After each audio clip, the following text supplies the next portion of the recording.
મહીસાગર જિલ્લાના વીરપુર તાલુકામાં બનેલા કુટુંબ નિયોજનના ઓપરેશન બાદ પણ મહિલાને ગર્ભ રહ્યાના કેસમાં હવે નવો વળાંક આવ્યો છે।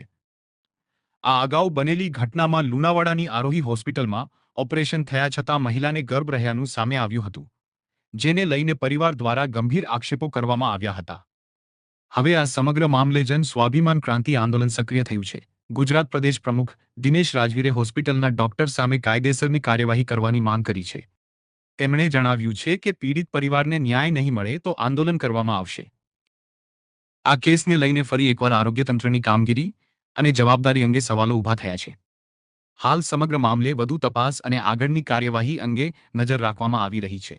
વીરપુર તાલુકાના મહીસાગર જિલ્લાના એક નાનકડું ગામ નાની વઘાસ જ્યાં રહેતા વિજેન્દ્રસિંહ બાબુસિંહ ઠાકોરના ધર્મપત્નીની એક ફરિયાદ અમને સંગઠનમાં મળતા અમો આ પીડિત પરિવારની સમસ્યાને લઈને અમો લુણાવાડા ખાતેની આરોહી હોસ્પિટલમાં તપાસ અર્થે ગયા હતા। ત્યાં અમે જે મેડમ છે એ મેડમને અમે મળવાનો પ્રયત્ન કર્યો અને સાચી હકીકત શું છે એ અમે જાણવાનો પ્રયત્ન કર્યો, પરંતુ દુઃખ અને અફસોસની વાત એ છે કે આ મેડમે અમને મુલાકાત આપી નહીં। હવે વાત એમ આ પીડિત મહિલાને તેઓનું પરિવાર સાલેયા સરકારી હોસ્પિટલમાં કુટુંબ નિયોજનના ઓપરેશન અર્થે લઈ ગયા હતા।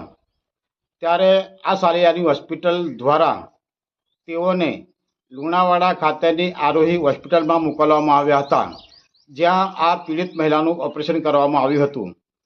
મહિલાની સ્થિતિ ખરાબ થતાં આ પીડિત મહિલા બાયડ તાલુકાની એક હોસ્પિટલમાં ગયા હતા। ત્યારે આ બાયડ તાલુકાની હોસ્પિટલના ડૉક્ટરો દ્વારા આ પીડિત મહિલાને કહેવામાં આવ્યું કે આમનું જે અગાઉ ઓપરેશન કરવામાં આવ્યું છે તે ઓપરેશન ફેલ થયેલ છે અને હકીકતમાં આ ઓપરેશન ફેલ થયું હતું। આ ઓપરેશન ફેલ થવાના કારણે અને તેની માહિતી અમને સંગઠનમાં મળતા અમે પોતે આરોહી હોસ્પિટલ ખાતે ગયા હતા। ત્યાંના મેડમને અમે મળવાનો પ્રયત્ન કર્યો, પરંતુ આ મેડમે અમને મુલાકાત ન આપી। તેની સાથે સાથે આ પીડિત પરિવારે અમને જણાવ્યું હતું કે આ પીડિત મહિલાનું ઓપરેશન કર્યા પહેલાં કોઈ પણ પ્રકારના રિપોર્ટ કરવામાં આવ્યા નથી। જો રિપોર્ટ કર્યા સિવાય આ ઓપરેશન કરવામાં આવ્યું હોય તો આ ઓપરેશન કરનાર ડૉક્ટરની બેદરકારી કહેવાય અને બેદરકારીના કારણે આ પીડિત મહિલાને બીજી વાર ઓપરેશન કરાવવું પડ્યું। તેથી અમોએ આ બાબતેની ફરિયાદ એસપી, ડીવાયએસપી, કલેક્ટર, મામલતદારશ્રીને કરવામાં આવી છે અને તેની એક 2 કોપી આ આરોગ્ય હોસ્પિટલમાં આપવામાં આવી છે। અમો જન સ્વાભિમાન ક્રાંતિ આંદોલનના માધ્યમથી અમો સરકારશ્રીને જણાવીએ છીએ કે આ ડૉક્ટરની બેદરકારીના કારણે આ પીડિત મહિલાનો જીવ જોખમમાં મુકાયો છે અને બીજી વાર ઓપરેશન કરવાના કારણે તેઓની આર્થિક સ્થિતિ પણ નબળી થઈ છે।